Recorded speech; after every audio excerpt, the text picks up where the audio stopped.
کہ ماحول اور اسلام کا کیا تعلق ہے. جو مذہبی پیراڈائم ہماری سوسائٹی میں چل رہا ہے اس میں تو ایسا لگتا ہے کہ ماحول کا اسلام سے تعلق ہی نہیں.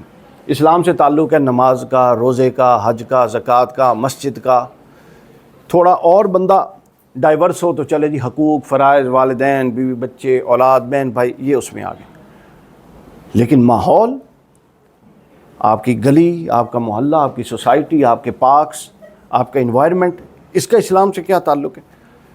جو چھوٹا مذہبی ذہن ہے وہ تو اس کو ماننے کے لیے تیار نہیں ہے. تو سب سے پہلے یہ پوائنٹ ذہن میں رکھ لیجئے کہ ماحول کی تعریف جو ہے ہم وہ کر لیتے ہیں. تعریف اس پر اتفاق نہیں ہے کسی کا بھی، بہت ساری تعریفیں ہیں، لیکن دو چیزیں ہیں سب کے نزدیک جو مل کر ماحول کو تخلیق کرتی ہیں. پہلی چیز ہے اس میں زمین اور آسمان کے درمیان جو سب کچھ ہے، نمبر 1. اور نمبر 2، زمین اور آسمان کے درمیان جو سب کچھ ہے اس کے اندر جو آپریشنل فورس ہے، جو اس کو نظم دیا ہوا ہے، ترتیب ہے نا. دریا ایک رخ پہ چل رہا ہے، ہوائیں اپنے وقت پہ چل رہی ہیں، سورج چاند ستاروں کی گردش ہے، ٹھیک ہے، انسان آتے جاتے ہیں، سانس لیتے ہیں، سب کچھ ہے، چرند پرند جانور ہیں. تو کسی نے تو اس پورے سسٹم کو نظم دیا ہوا ہے. تو یہ دو چیزیں مل کے ماحول کو تخلیق کرتی ہیں. یعنی سب سے پہلے ہم یہ سوچیں گے، سمجھیں گے کہ ماحول ایک بڑی اصطلاح ہے جس میں یہ سب کچھ آتا ہے اسلامی نقطہ نظر سے. اچھا، جب میں اسلامی نقطہ نظر کہوں گا تو پہلا فوراً آپ کے ذہن میں ایک آرگومنٹ آئے گا. اب میں قرآن و سنت سے شروع ہو جاؤں گا. یہ بات ذہن میں رکھ لیجئے، اسلام کا آغاز حضور نبی اکرم صلی اللہ علیہ وسلم پروفٹ محمد سے نہیں ہوا صلی اللہ علیہ وسلم. اسلام کا آغاز حضرت آدم سے ہوا تھا. یہ سب پیغمبران اسلام تھے. جب اگلا پیغمبر آتا گیا تو پچھلی کی شریعت منسوخ ہوتی گئی. ٹھیک ہو گیا؟ تو اسلام کا ایکچوئل آغاز حضرت آدم سے ہوا، اور پیغمبر اسلام کے آخری پیغمبر تھے. اس حوالے سے ہم ظاہر ہے اس چھوٹی سی نشست میں سب کا احاطہ تو نہیں کر سکتے، لیکن جو 3 بڑے مذاہب ہیں جن کو الہامی مذاہب کہا جاتا ہے، جن میں یہودیت ہے، جوڈائزم ہے، کرسچینٹی اور اسلام ہے، ہم ان تینوں کو مد نظر رکھ کر ان تینوں کے نقطہ نظر سے اپنے ٹاپک کو ڈیفائن کریں گے.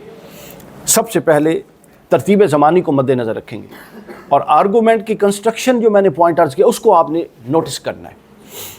سب سے پہلے ہم یہود کی جو کتب ہیں، مقدس کتب، اچھا کوئی سیکنڈری ریفرنس نہیں ہوگا. جو یہود کے ہوں گے وہ بائبل اولڈ ٹیسٹمنٹ سے ہوں گے، Christianity new testament old testament سے ہوں گے، کرسچینٹی کے سارے نیو ٹیسٹمنٹ اناجیل اربع سے ہوں گے، اور اسلام کے سارے قرآن یا سیاستہ سنت سے ہوں گے.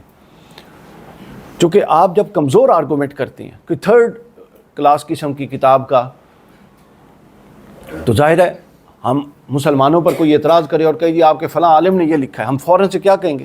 وہ اس کی رائے ہے، ہمیں قرآن و سنت سے دکھاؤ، ہم تو اس کے پابند ہیں. سیم یہی معاملہ دوسروں کے ساتھ ہے. تو یہودیت کے حوالے سے جب ہم بات کرتے ہیں تو آپ ذہن میں رکھ لیجیے، عہد نامہ قدیم کی کتاب پیدائش، پہلی کتاب. آپ میں سے کس نے بائبل اپنے ہاتھ میں اٹھا کے خود فزیکلی دیکھی ہوئی ہے؟ ذرا ہاتھ کھڑا کیجیے. کوئی کرسچن بیٹھے ہیں؟ کوئی کرسچن بھائی ہیں یہاں پہ یا بہنوں میں سے کوئی نہیں ہے؟ اچھا آپ ہیں، ٹھیک ہے. تو آپ نے تو وہ دیکھی ہوئی ہے پہلی کتاب پیدائش، اس سے ہم اب بات کا آغاز کر رہے ہیں. یہ پوری کتاب اگر آپ سٹڈی کریں تو یہ 3 چیزوں پر مشتمل ہے. یعنی آپ اندازہ کیجئے جو بائبل ہے اور اس کا جو اولڈ ٹیسٹمنٹ ہے اور اس کا جو پہلا چیپٹر ہے، اس چیپٹر کا موضوع ہی انوائرمنٹ ہے. کوئی دوسری چیز اس کے اندر بیان نہیں ہوئی.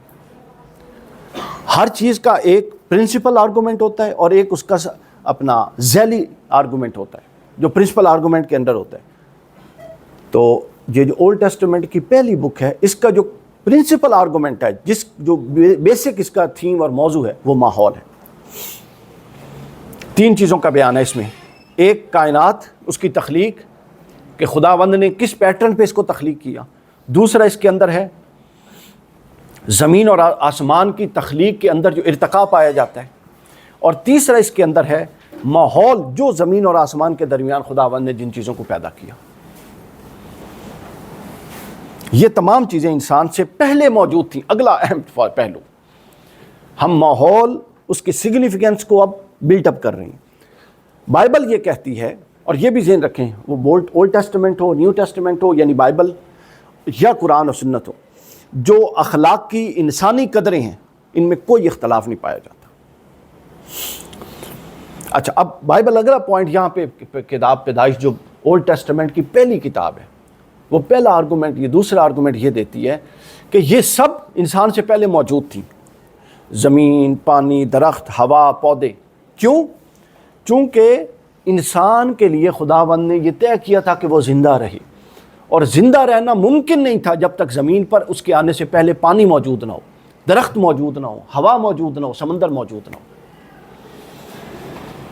اب یہاں سے آپ پوائنٹ کیا سمجھے؟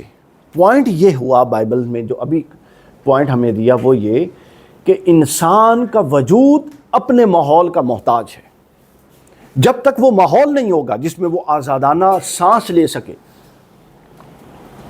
ابھی لاہور میں سموک کی صورتحال آپ کے سامنے، مطلب سانس لینا محال ہوا ہے، ماسک پہن کے گھروں کے اندر لوگ اب ماسک پہننے لگ گئے۔ پانی صاف ہو، ہوا صاف ہو، فضا صاف ہو، یہ سب کچھ جب صاف ستھرا ہوگا تو اس کے بعد جا کے آپ کو کیا ہوگا؟ آپ رہ سکیں گے۔ تو بائبل مقدس نے یہ پوائنٹ ہمیں بتایا کہ خداوند نے ماحول پہلے بنایا، انسان بعد میں بنایا، کیونکہ ماحول ہوگا تو انسان ہوگا۔ اور اس کو آپ وائس ورسا سمجھ لیں، اگر ماحول ڈسٹروائے ہوتا جائے اور وہ چیزیں جو مل کے ماحول بناتی ہیں ایک ایک کر کے آپ ان کو تباہ کرتے جائیں تو نتیجتاً کیا ہوگا؟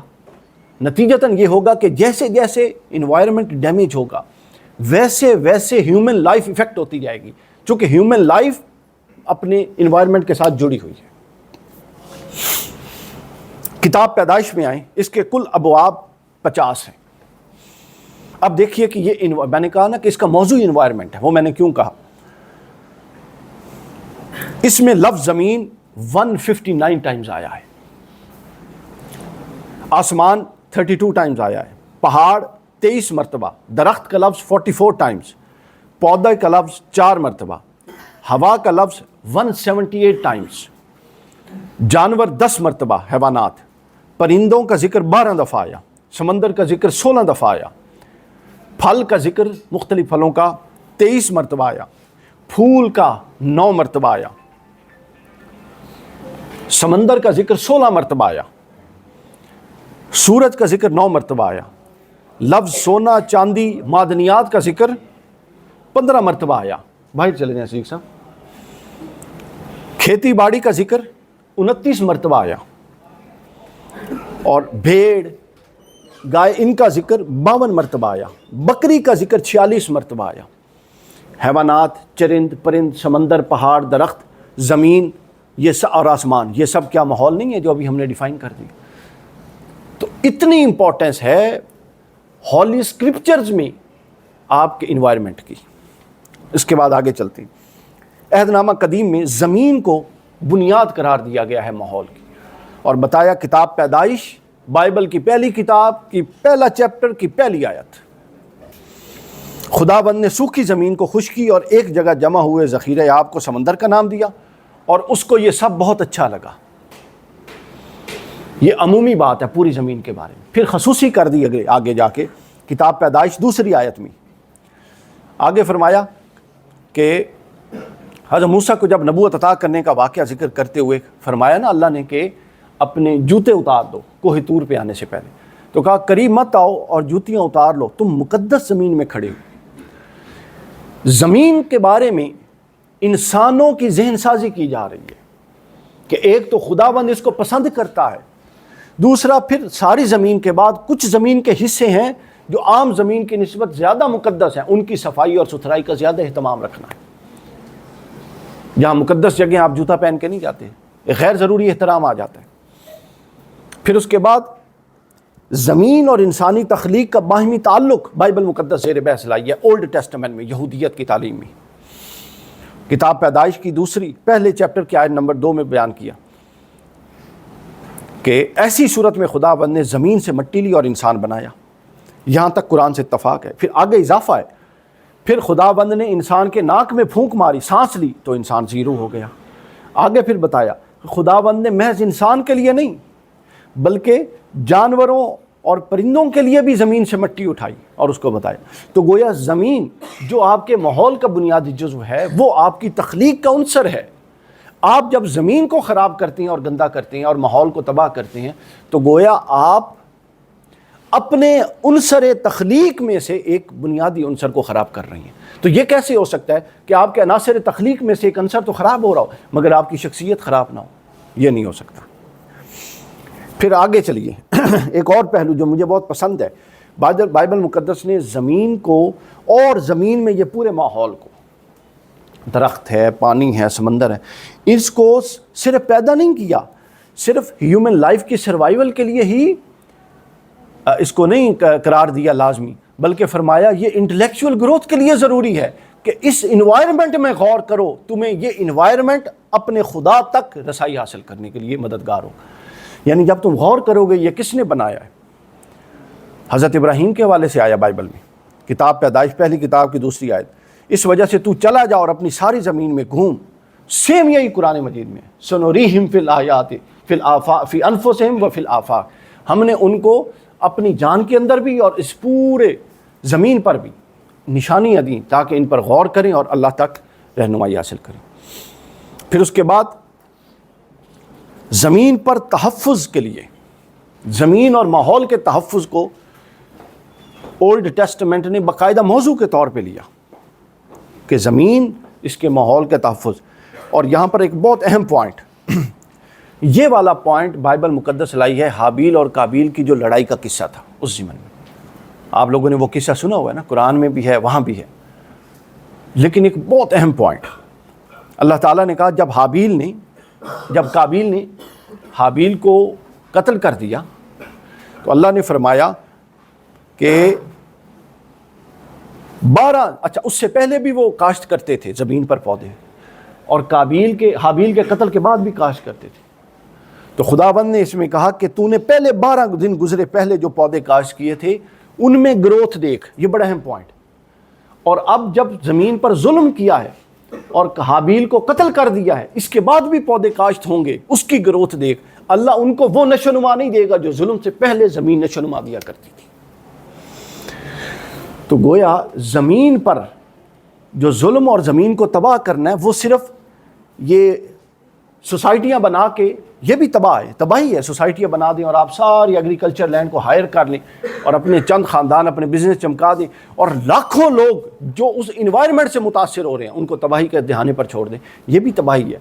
لیکن اس جو تعلیمات ہیں بائبل مقدس کی، وہ درختوں، پھول، سمندر، ان کی حفاظت پر تو فوکس کرتی ہے، مگر وہ کہتی ہے کہ جیسے یہ ان کا تباہ ہونا ماحول کی خرابی کا باعث ہے، اسی طرح ماحول میں ظلم کا ہونا، ناانصافی کا ہونا اور ناانصافی کے ساتھ خون کا بہنا بھی زمین کے لیے خرابی کا باعث ہے. اور بالکل نص ہے کہ خداوند نے کہا کہ تو نے پہلے بھی پودے کاشت کیے، بعد میں بھی کرے گا، لیکن چونکہ پہلے ظلم نہیں ہوا تھا تو زمین کا سینہ پودوں کو اگل دیتا تھا پوری قوت کے ساتھ.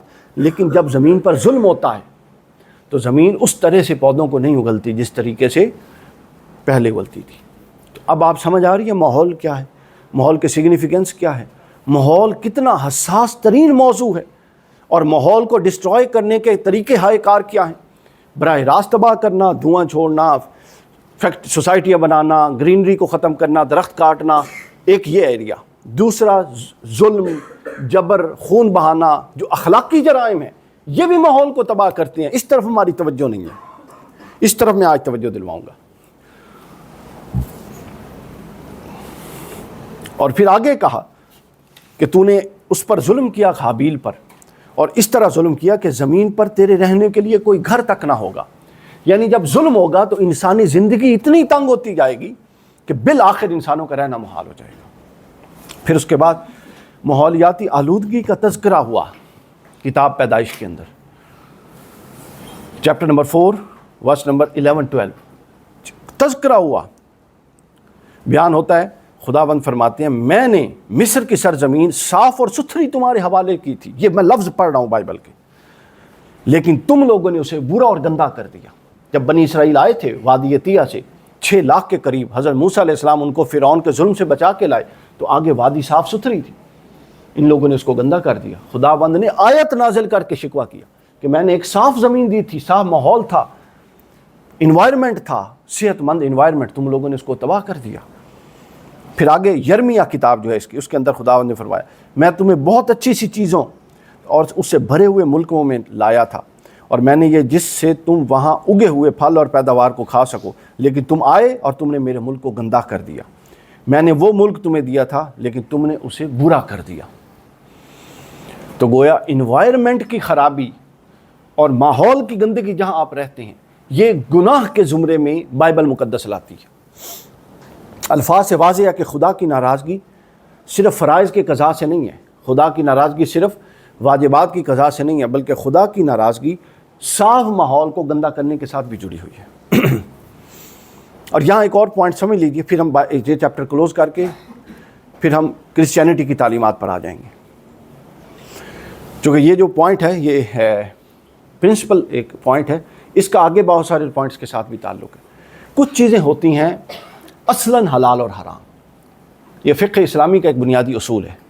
کچھ چیزیں کیا ہوتی ہیں اصلاً حلال یا اصلاً حرام، مثلاً شراب اصلاً حرام ہے، خنزیر اصلاً حرام ہے، بکری کا گوشت اصلاً حلال ہے، روٹی اصلاً حلال ہے، اور کچھ ہوتی ہیں من وجہ حلال اور من وجہ حرام، جو اصلاً نہ حلال ہوتی ہیں نہ حرام ہوتی ہیں، ان کا قرینہ اور ان کا ماحول ایسے اور ان سے پیدا ہونے والے نتائج اس کے حلال یا حرام ہونے کا ڈیسائیڈ کرتے ہیں۔ مثلا قرآن مجید نے کہا کہ جو یہ مشرکین بتوں کی پوجا کرتے ہیں ان کو برا نہ کہو، پرنسپلی بتائیں ان کو برا کہنا کوئی غلط ہے، وہ پتھر ہے یا لکڑی ہیں، اس کا کیا تعلق خدائی کے ساتھ؟ برا پرنسپلی برا نہیں ہے، مگر قرآن نے اس کے نتیجے کا ذکر کیا، چونکہ اگر تم ان کو برا کہو گے، حالانکہ یہ عمل تو ٹھیک ہے مگر وہ نتیجے میں مجھے برا، اللہ کو برا کہیں گے، تو اس غلط نتیجے کی وجہ سے من وجہ اس کو حرام کہہ دیا، ناجائز کر دیا۔ تو کچھ چیزیں اصلاً حلال و حرام ہوتی ہیں اور کچھ من وجہ حلال و حرام ہوتی ہیں۔ اسی طرح ماحول میں بھی کچھ چیزیں تو اصلاً حلال و حرام ہیں، لیکن ماحول میں جب ہم حلال و حرام کی بات کریں گے تو بہت ساری چیزیں من وجہ حلال و حرام ہیں، جو چیزیں ایسے ماحول کی طرف لے جا رہی ہیں جس سے انسانی شخصیت، انسانی ذہن، انسانی سوچ ڈپریشن کا شکار ہوتی ہے، شخصیت متاثر ہوتی ہے، سانس نہیں لے سکتا، تو یہ سب چیزیں من وجہ اسی طرح حرام ہے جس طرح نماز کو چھوڑنا حرام ہے، جس طرح کوئی حرام اور بدکاری کرنا حرام ہے۔ پوائنٹ سمجھ گئے؟ یعنی میں نے پہلے اس کی علمی بنیاد قائم کی، پھر اس پر حکم قائم کیا، محض حکم آپ کو نہیں بتایا۔ اس کے بعد یہ یہودیت میں ایک بلتشتید دو تین پروننسیشن ہے، ایک اصول ہے کتاب استثناء میں، اور اس اصول کا مطلب یہ ہے کہ کسی شے کو جو خدا نے بنائی ہے تباہ نہ کرو۔